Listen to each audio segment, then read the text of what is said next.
Magandang umaga, narito na ang mga balita sa inyong PRTV News Break. Patuloy na umaasa mga pamilya ng nawawala sa gumuhong gusali sa Angeles City sa Pampanga na makita ang mga mahal nila sa buhay. Kumuha tayo ng update mula kay Lestor Aler. Lestor? Naomi, ikalawang araw na ng search and retrieval operations ng mga rescue teams sa humigit kumulang 16 na individual na natrap sa gumuhong gusali sa Barangay Balibago dito yan sa Angeles City, Pampanga, kung saan tuloy-tuloy ang pagdating ng ilang force multiplier sa mismong site. Bukod sa mga tauhan ng Bureau of Fire Protection na silang nangunguna doon nga sa isinasagawang search and retrieval operations, nag-deploy din ng PNP PRO3 ng ilang police personnel na tututok naman sa security sa paligid ng gumuhong gusali. Ayon kay PRO3 Public Information Officer Police Lieutenant Colonel Karen Clark, hindi bababa sa 70 pulis ang kanilang idineploy ngayong umaga.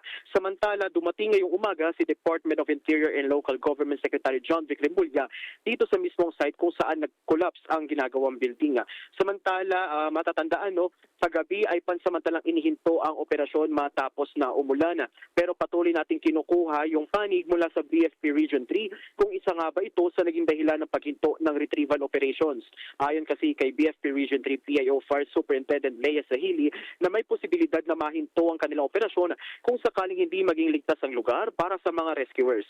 Naomi, sa mga oras na ito ay nagpapatuloy yung sinasagawang search and rescue operations kung tawagin nga pa rin nito ni DILG Secretary John Vic Remulla, kung saan mapapansin natin na may mga tauhan mula sa Bureau of Fire Protection na nandun sa itaas ng gumuhong gusali. Matatandaan na kahapon ay sinagawa yung unang yugto ng kanilang operasyon o yung ng phase 2 kung saan ang ginawa ay mano-mano nilang pinagpuputol itong mga scaffoldings na kabilang doon sa bumagsak nga sa gumuhong gusali. At nasabi ko nga kanina na kinokonsidera pa rin kasi ni SILG Remulla na yung isinasagawang operasyon ngayon ay search and rescue operations dahil para sa kanya ay hindi sila nawawala ng pag-asa na meron pang buhay doon nga sa gumuhong gusali. Samantala, sinabi niya rin na since search and rescue operations pa rin at nagpapatuloy ito bukod sa retrieval operations,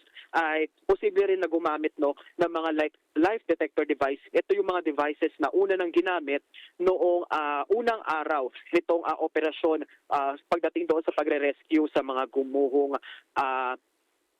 gusali dito nga yan sa Angeles sa Pampanga. At yan ang latest update dito sa Angeles City sa Pampanga. Balik sa iyo, Naomi. Maraming salamat, Lestor Aler. Pinasinupalingan ni Pangulong Ferdinand R. Marcos Jr. ang mga paratang na isinusulong niya ang no election na senaryo upang mapahaba ang kanyang panunungkulan sa pwesto. Una nang sinabi ni Senator Amy Marcos na umunoy may mga pagsisikap na baguhin ang konstitusyon na maaring magbigay daan sa pagpapatuloy ng kapangyarihan ng Pangulo.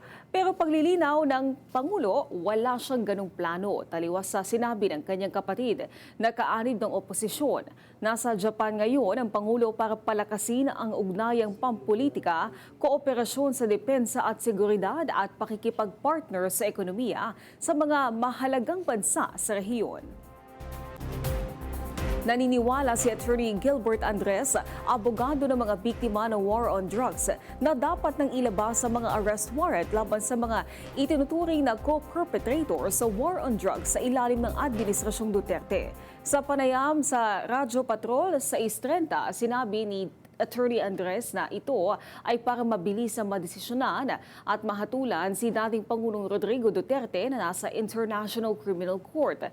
Ngayong araw isasagawa ang status conference sa Crimes Against Humanity ni Duterte, kasama sa mga pinangalan ng co-perpetrator sa war on drugs, sina Senador Bongo, Senador Ronald De La Rosa, dating Davao PNP Chief Vicente Danao, dating PNP Directorate for Operations Chief Camilo Casculan, dating PNP Chief Oscar Albayalde, dating NBI Director Dante Giran, dating PDEA Chief Isidro La Peña at dating DOJ Secretary Vitaliano Aguirre II. At yan ang mga balitang nakalap ng inyong PRTV Newsbreak. Live kami sa free-to-air Beam Channel 31, Signal Channel 31 at sa YouTube.